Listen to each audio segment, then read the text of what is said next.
Mag-invest tayo sa lock kaysa mawala itong scooter natin, no? So, meron siyang mga pare, ano, U-lock. Napakalaki, napakabigat. And meron siyang, nagustuhan ko ito, may isang extra pa, oh. May isang lock pa.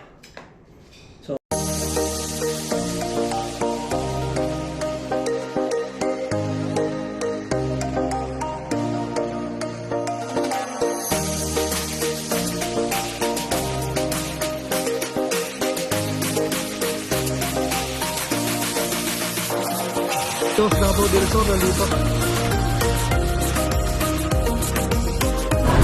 Oh, Canada!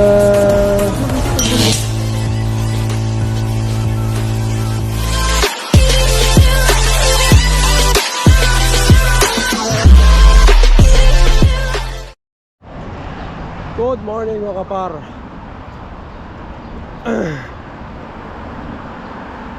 Welcome back to my channel again. Good morning sa lahat. And yun, papasalamat tayo mga par, no? Nga pala mga par, galing tayo kagabi sa Fiesta de Mayo, no? Ang first ever Fiesta de Mayo ito sa Toronto mga par, no? Ang pinakauna. Yun yung sabi dun ng nag-host, no? Yun yung pinakaunang ginawa nila. Fiesta de Mayo mga par, may parang Santa Cruzan. So kami galing kahapon. So napakaganda, may mga tindang pagkain, mga kakanin, mga sariling atin ng mga tinda mga par, napakarami. Ayun yan, gusto ko lang shoutout, no? Ate Wanil, no? Kita natin doon, mayroon siyang dalawang apo mga par na sumali din sa Santa Cruzan. Yung dalawang apo niya nandoon. Kaya nakita ko sa Ate Wanil doon, no? Shoutout Ate Wanil, and si Kuya Roland hindi ko na nakita kasi wala pa rin naglaro ng basketball, no? Sabi talaga si Kuya Roland, no? Talagang ano, active pa rin talaga.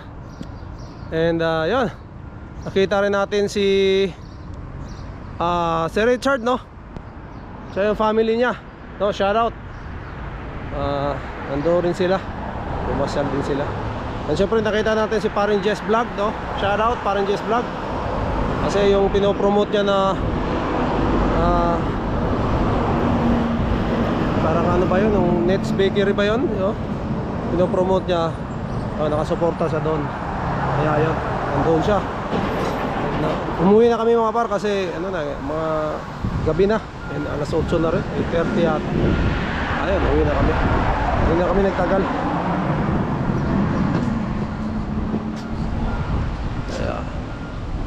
And then yun, bumili kami ng puto, bumili kami ng ano pa ba yung binili man? Tinapa. Tapos ano pa ba yung binili namin? Itlog na maalat, kasaba. Ayun, marami kami binili. Tapos kumain ako bopis mga par, no? Bopis, tsaka yung inihaw, syempre yung isaw, isa ng manok, tsaka isa ng baboy. Kay Inday hotdog, no? And bumili rin kami doon ng hopya. So marami. Yan yung ano na yun mga par, 3 days yun, no? Yung festival na yun. So Friday, Saturday and Sunday, no? Tatlong araw yung isang festival.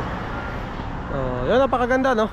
And yung ano yan mga par, no? Yung pinagano ng festival mga par, safe siya kasi may mga barikada siya, talaga malalaking ano, malalaking semento. Barikada siya paikot. So safety, and then malayo rin siya sa kalsada mga par, no? So safe pa rin.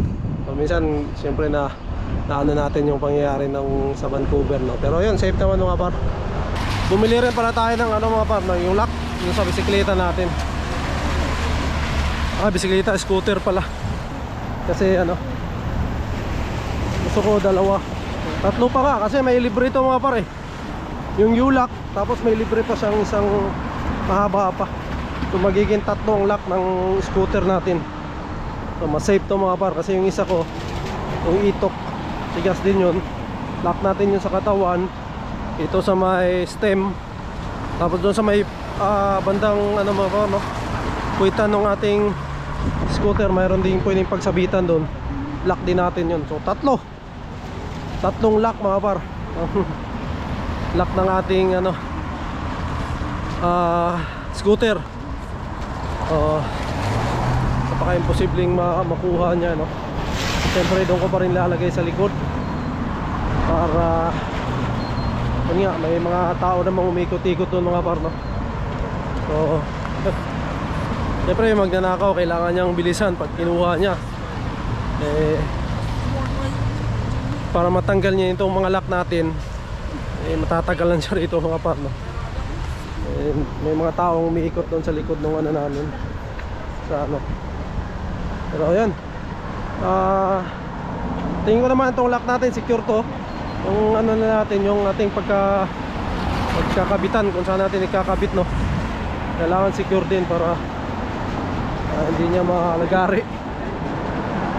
Ayan, kanina rin pala mga par, no, smooth yung ating delivery.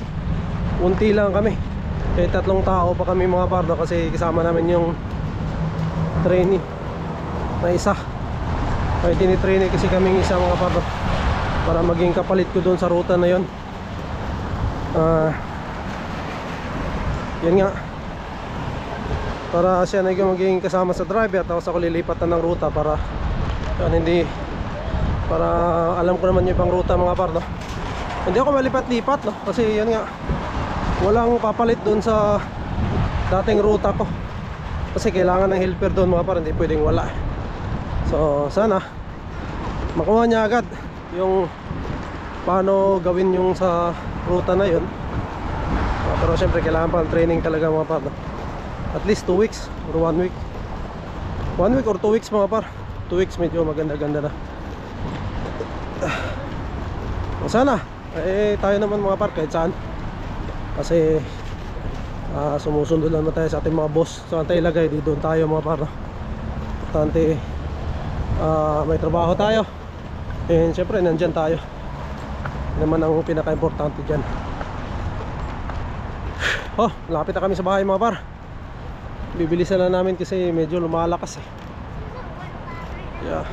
Awit na yun tayo.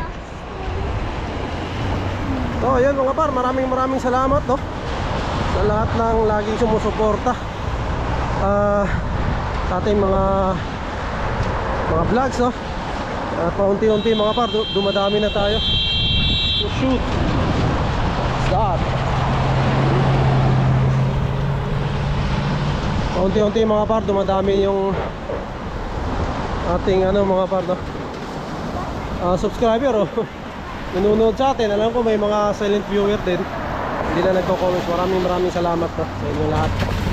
And ayan, tuloy-tuloy pa rin tayo sa ating pag-vlog mga par, no, pag-share ng ating mga karanasan dito sa Canada mga par, habang nandito tayo.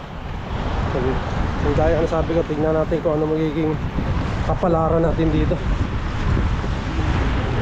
Sa ngayon medyo struggle pa ng konti, pero laban mga par, kaya. Ayan, ano natin ito mga par, open natin ito, no? So pag-aralan natin kung paano ikabit. So wala akong gunting mga par. Gunting pala to. Yan, tingin natin ito mga par.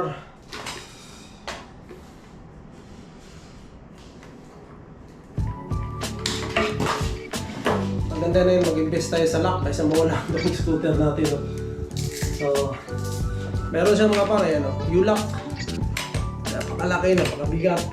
Meron siyang, kaya nagustuhan ko ito, may isang extra pa, may isang lock pa. So bukod dito sa U-lock, meron pa sa extra. Magaling natin. Yan.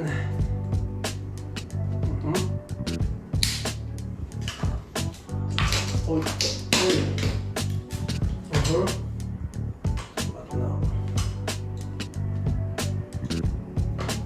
ito yung susi niya.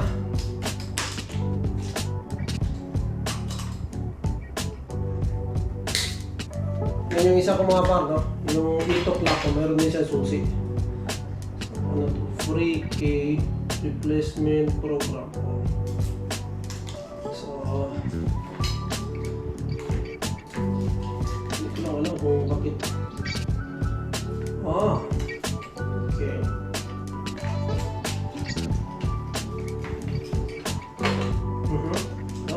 matatanggal pala itong buo mga par.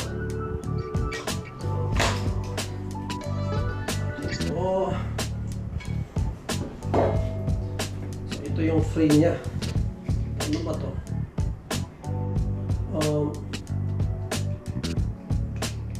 Kakabit.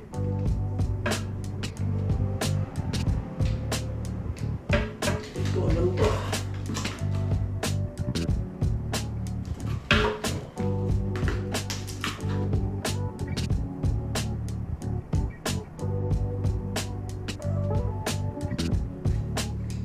Meaning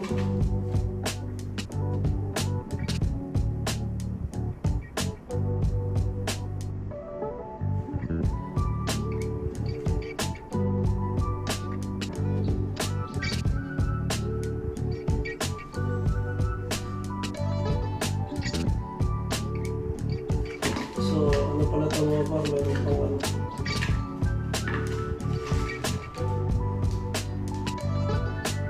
Ipasok sa loob. Oh.